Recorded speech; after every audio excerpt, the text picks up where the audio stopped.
Alhamdulillah, wassalatu wassalamu ala rasulillah Muhammad bin Abdullah wa ala alihi wa ashabihi wa man tabi'ahum bi ihsanin ila yawmiddin. Amma ba'd.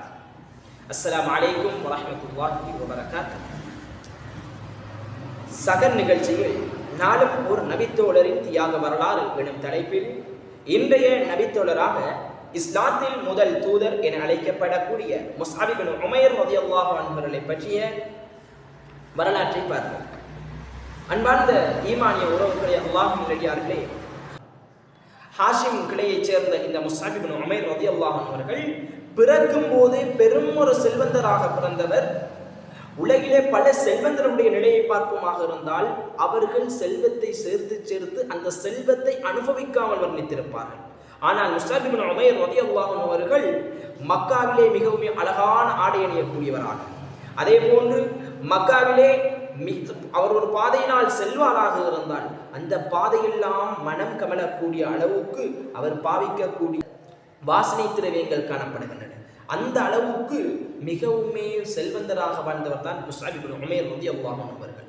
Musab இப்னு உமைர் ரலியல்லாஹு அன்ஹு மீது அவருடைய பெற்றோர்கள் அளவு கடந்த பாசம் வைத்திருந்தார்கள். அது முஸ்அப் இப்னு உமைர் ரலியல்லாஹு அன்ஹு அவர்கள் மக்காவில் வாழக்கூடிய அந்த காலப்பகுதியிலேயே 200-300 தீனார்கள் தங்க காசுகள் பெருமதியுடைய ஆடம்பரமான ஆடைகளை அணியக்கூடியவர்களாக இருந்தார்கள்.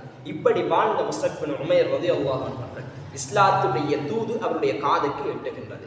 இந்த சந்தர்ப்பத்திலே இஸ்லாத்தை நான் ஏற்றுக்கொள்ள வேண்டும் என்பதற்காக அர்கம் ரலியல்லாஹு அன்ஹுடைய வீட்டிலே நபிகளார் ஸல்லல்லாஹு அலைஹி வஸல்லம் அவர்கள் தாவா பிரச்சாரத்திலே இருக்கும்போது அந்த இடத்திற்கு சென்று அல் குர்ஆனிய வசனங்களை செவியுறுகின்றார்கள்.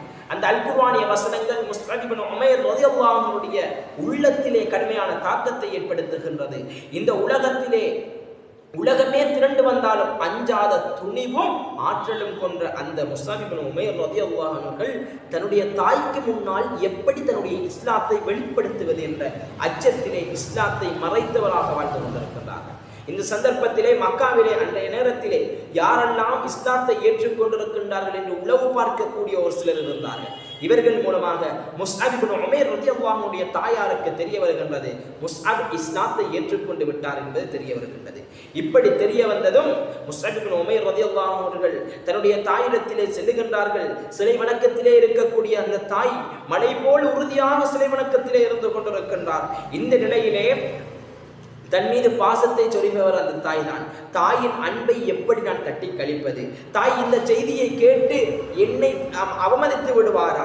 தாய் இந்த செய்தியை கேட்டால் தாங்கிக் கொள்வாரா என்றெல்லாம் சிந்திக்க தொடங்கி கடைசியாக இஸ்லாத்திலே உறுதியாக இஸ்லாமிய காந்தத்தினால் அவர்கள் ஈர்க்கப்படுகின்றார்கள். இப்படியே இரகசியமாக இஸ்லாத்தை வைத்துக் கொண்டிருக்கக்கூடிய சந்தர்ப்பத்திலே பாசம் பகையாக மாற்ற முடிகின்றது. தன்னுடைய தாய்க்கு இந்த செய்தி செவியுற்றதும் தாய் தன் மகன் தனக்கு துரோகம் செய்து விட்டதாக கருதுகின்றார்.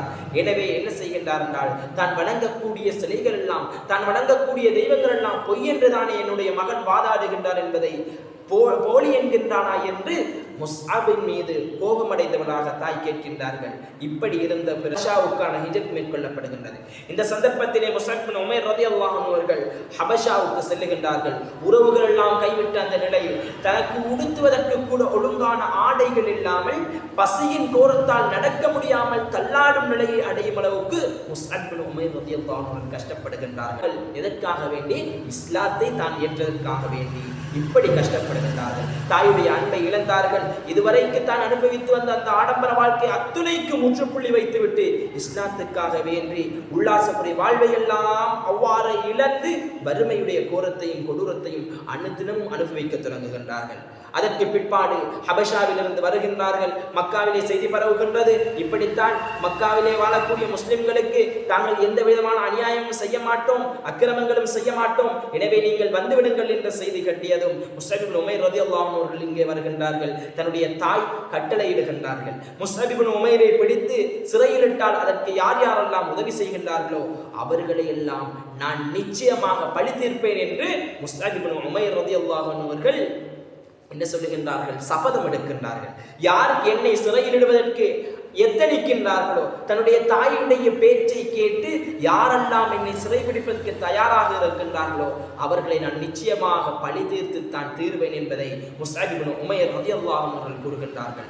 இது முஸ்அப் இப்னு உமைர் ரலியல்லாஹு அன்ஹு அவர்கள் ஒரு வார்த்தையை சொல்லிவிட்டால் அதை நிறைவேற்றக்கூடியவர் என்பதை தாயும் உட்பட அத்துணை பேரும் இதை அறிந்திருந்தார்கள். எனவே முஸ்அப் இப்னு உமைர் ரலியல்லாஹு அன்ஹு அவர்களுடைய விடயத்திலே தன்னுடைய தாய் கேட்கின்றார்கள், நீ போவதாக இருந்தால் போய்விடு, இனி திரும்பி வராதே என்று தாய் கூறிய சந்தர்ப்பத்திலே முஸ்அப் இப்னு உமைர் ரலியல்லாஹு அன்ஹு அவர்கள், தாயே நீங்கள் நேர்வழி பெற வேண்டும், கலிமாவை கூறுங்கள், முஹம்மது ரசூலுல்லாஹி ஸல்லல்லாஹு அலைஹி வஸல்லம் அவர்கள் அல்லாஹ்வுடைய தூதர் என்பதை நீங்கள் சாட்சி கூறுங்கள் என்று கேட்கின்றார்கள். முடியாது என்று கூறி மறுத்துவிட முஸ்அப் ரலியல்லாஹு அன்ஹு அவர்கள் வீட்டை விட்டு வெளியேறி வருகின்றார்கள்.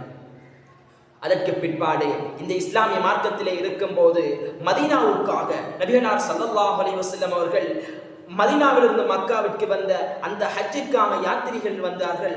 அவர்களோடு இஸ்லாமை எடுத்துச் சொல்லிய சந்தர்ப்பத்திலே அவர்கள் இஸ்லாத்தை ஏற்றுக்கொள்ளுகின்றார்கள். அப்படி ஏற்றுக்கொண்ட பிற்பாடு இஸ்லாத்தை அந்த உரிய முறையிலே எடுத்து சொல்லக்கூடிய ஒரு சஹாபியை, ஒரு தோழரை எங்களோடு அனுப்பி வைக்குங்கள் என்று கேட்ட சந்தர்ப்பத்திலே முஸ்அப் இப்னு உமைர் ரலியல்லாஹு அன்ஹு அவர்களை நபிகளார் ஸல்லல்லாஹு அலைஹி வஸல்லம் அவர்கள் அனுப்புகின்றார்கள். அதே போன்று அப்துல்லாஹ் இப்னு உம்மி மக்தூம் ரலியல்லாஹு அன்ஹு இந்த இரண்டு சஹாபாக்களை அனுப்புகின்றார்கள். இதன் காரணமாகத்தான் இஸ்லாத்திலே முதல் தூதுவர் என்ற பெயர் முஸ்அப் இப்னு உமைர் ரலியல்லாஹு அன்ஹு அவர்களுக்கு வருகின்றது. இஸ்லாமிய எழுச்சியிலே ஹிஜ்ரத் என்ற நிகழ்ச்சி ஏற்படுவதற்கு மிகவும் முக்கிய காரண கர்த்தாவாக இருந்த இந்த முஸ்அப் இப்னு உமைர் ரலியல்லாஹு அன்ஹு அவர்கள் மதீனாவிலே மாபெரும் எழுச்சியை ஏற்படுத்துகின்றார்கள். ஒவ்வொரு வீடு வீடாக சென்று கற்றுகின்றார்கள்.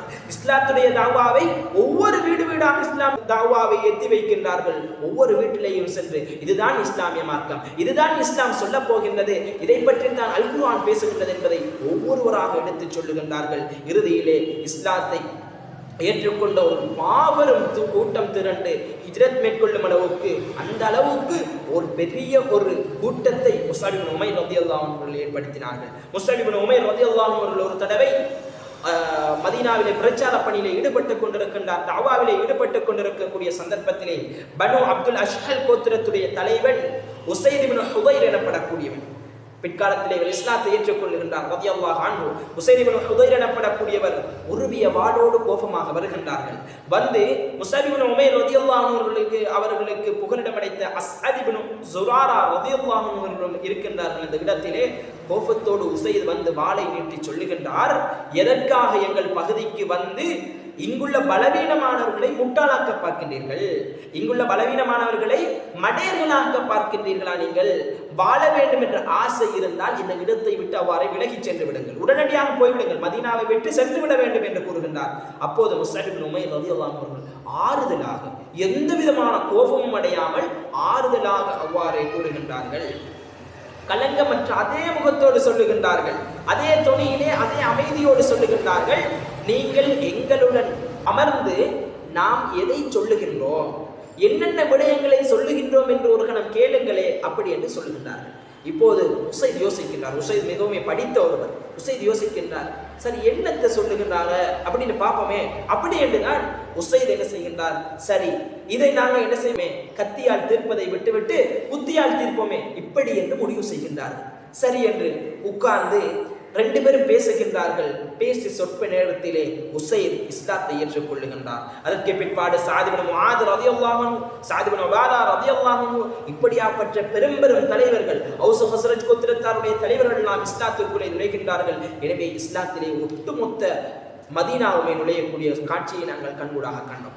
அதே போன்று போர்க்களத்திலே உஹது போரிலே, பத்ர் போரிலே ஏற்பட்ட சேதங்களை ஈடு செய்வதற்கான உஹது யுத்தம் நடைபெறுகின்றது. இந்த உஹது யுத்தத்திலே முஸ்லிம்கள் அமோக வெற்றியை ஆரம்பத்திலே அடைகின்றார்கள். பிற்பாடு அந்த மலைக்கு மேலால் இருந்த சஹாபாக்கள் கொஞ்சம் பேர் கீழே இறங்கி கனிமத் பொருட்களுக்கு ஆசைப்பட்டு கீழே வந்ததன் காரணமாக காலித் இப்னு வலீத், அந்த சந்தர்ப்பத்திலே குறைஷியருடைய படை தலைவராக வந்தவர் காலித் இப்னு வலீத் ரலியல்லாஹு அன்ஹு, அந்த சந்தர்ப்பத்திலே அவர் ஒட்டுமொத்த முஸ்லிம்களை அவ்வாறே சுற்றி வளைத்து அந்த இடத்திலே கடுமையான ஒரு தோல்வியை முஸ்லிம்கள் சந்திக்க நேரிடுகின்றது. இப்படியாப்பட்ட இந்த சந்தர்ப்பத்திலே முஸ்அப் இப்னு உமைர் ரலியல்லாஹு அன்ஹு அவர்கள் என்ன செய்கின்றார்கள் என்றால், நபிகளார் ஸல்லல்லாஹு அலைஹி வஸல்லம் அவர்களை போன்று தன்னுடைய கையிலே கொடியை தூக்கியவராக ஓடோடி செல்லுகின்றார்கள். நபி ஸல்லல்லாஹு அலைஹி வஸல்லம் அவர்கள் இவர்தான் என்பதை திசை திருப்பும் முகமாக முஸ்அப் இப்னு உமைர் ரலியல்லாஹு அன்ஹு அவர்கள் அவ்வாறே கொடியை கையிலே சுமந்தவர்களாக செல்லுகின்றார்கள். இப்போது எதிரிகள் கண்டுவிட்டு ஓடி வருகின்றார்கள், அதோ முகம்மது போகின்றார் என்று. அப்போது நபிகளார் ஸல்லல்லாஹு அலைஹி வஸல்லம் அவர்கள் என்று நினைத்து முஸ்அபை தாக்குகின்றார்கள். கை வெட்டப்படுகின்றது, போராடுகின்றார்கள் முஸ்அப் இப்னு உமைர் ரலியல்லாஹு அன்ஹு. ஒருவன் குதிரை வீரன் ஒருவன் வந்து அவருடைய கையை துண்டிக்கின்றான். பின்னால் ஈட்டியினால் இன்னும் ஒருவன் குத்த முஸ்அப் இப்னு உமைர் ரலியல்லாஹு அன்ஹு அவர்கள் அவ்வாறே கீழே விழுகின்றார்கள். கொடியும் கீழே விழுகின்றது. முஸ்அப் இப்னு உமைர் ரலியல்லாஹு அன்ஹு அவர்கள் மரணிக்கின்றார்கள். முஸ்அப் இப்னு உமைர் ரலியல்லாஹு அன்ஹு அவர்கள் மரணித்ததன் பிற்பாடு உஹது களத்திலே மரணித்த மாவீரர்கள் அனைவருக்காகவும் நபிகளார் ஸல்லல்லாஹு அலைஹி வஸல்லம் அவர்கள் கஃன் செய்யக்கூடிய சந்தர்ப்பத்திலே அனைவருக்கும் ஒழுங்கான முறையிலே கஃன் செய்ய முடியாத அளவுக்கு துணி வசதிகள் போதாமல் இருக்கக்கூடிய சந்தர்ப்பம்.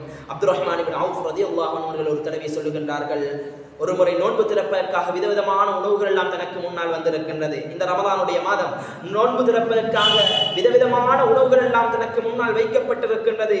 இப்படியாப்பட்ட இந்த சூழ்நிலையிலே அப்துர் ரஹ்மான் இப்னு அவுஃப் ரலியல்லாஹு அன்ஹு அவர்கள் கூறுகின்றார்கள், முஸ்அப் என்னை விட மிகச் சிறந்தவராக இருந்தார். அவர் உஹதிலே வீரமரணம் அடைந்த போது அவரை கஃனிடுவதற்கு போதிய துணி அவரிடம் இருக்கவில்லை. அந்த இதே போன்றுதான் ஹம்ஸா ரலியல்லாஹு அன்ஹு அவர்களும், அவரும் என்னை விட மிகச் சிறந்தவராக இருந்தார். நாம் செய்த நலனுக்கான நல்லறங்களுக்கான பிரதிபலன்கள் விரைவாக உலகத்திலே கிடைக்க செய்யப்படுமோ என்று எனக்கு பயமாக இருக்கின்றது என்று அப்துர் ரஹ்மான் இப்னு அவுஃப் ரலியல்லாஹு அன்ஹு அவர்கள் கூறிய நபிமொழி புகாரிலே 1274 1275 நபிமொழியாக பதிவு செய்யப்படுகின்றது.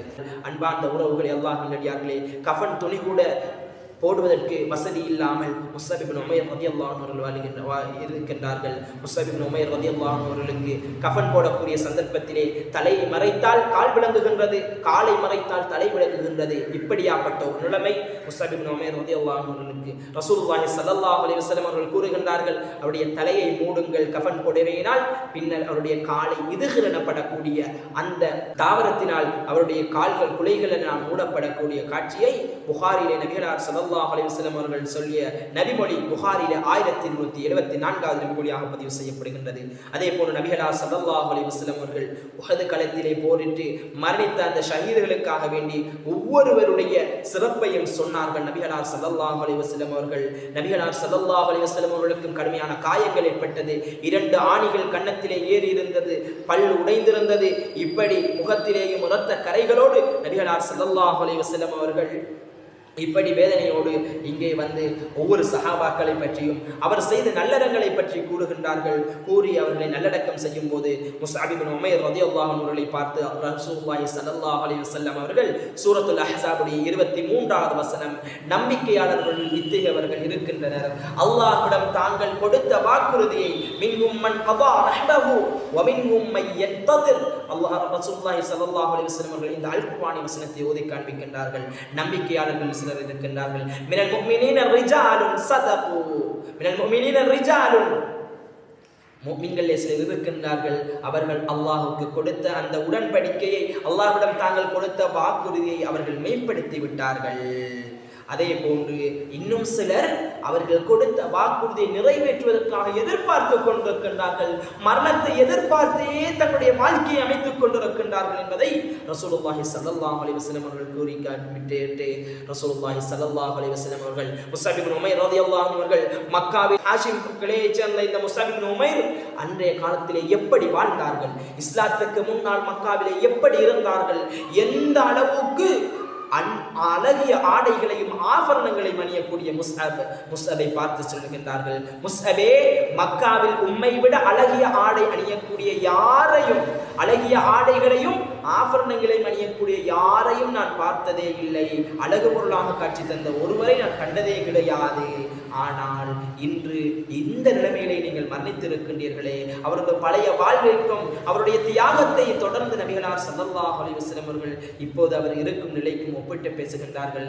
இறுதியிலே நபிகளார் ஸல்லல்லாஹு அலைஹி வஸல்லம் அவர்கள் கூறுகின்றார்கள், அல்லாஹ்வின் தூதர் நாளை மறுமையிலே, அல்லாஹ்வுடைய தூதர் ரசூலுல்லாஹி ஸல்லல்லாஹு அலைஹி வஸல்லம் முஹம்மது முஸ்தபா ஸல்லல்லாஹு அலைஹி வஸல்லம் அவர்கள் நாளை மறுமையிலே நீங்கள் எல்லாம் வீர மரணமடைந்த தியாகிகள் தான் என்பதற்கு நான் சாட்சியாக இருப்பேன் என்பதை நபிகளார் ஸல்லல்லாஹு அலைஹி வஸல்லம் அவர்கள் கூறுகின்றார்கள். எந்த அளவுக்கு சிறப்பான ஒரு வார்த்தை நபிகளார் ஸல்லல்லாஹு அலைஹி வஸல்லம் அவர்கள் இந்த சஹாபாக்களுக்கு கூறுகின்றார்கள். அன்பார்ந்த ஈமானிய உறவுகளே, அல்லாஹ்வின் நல்லடியார்களே, இஸ்லாமிய கொள்கைக்காக இவ்வாறு இஸ்லாம் தான் முக்கியம், மதம் தான் முக்கியம், இஸ்லாமிய மார்க்கத்துக்காக அத்துணையும் தூக்கி எறிந்து விட்டு வந்த இந்த சஹாபாக்கள் எங்கே, நாம் எங்கே இருந்து கொண்டிருக்கின்றோம்? அன்பார்ந்த உறவுகளே, அல்லாஹ்வின் நல்லடியார்களே, வாழ்வின் அனைத்து கஷ்டங்களையும் ஏற்று தங்களுடைய உயிர்களையே அர்ப்பணம் செய்த இந்த முஸஅப் இப்னு உமைர் ரலியல்லாஹு அன்ஹு அவர்களை அல்லாஹ் தஆலா பொருந்திக் கொள்வானாக.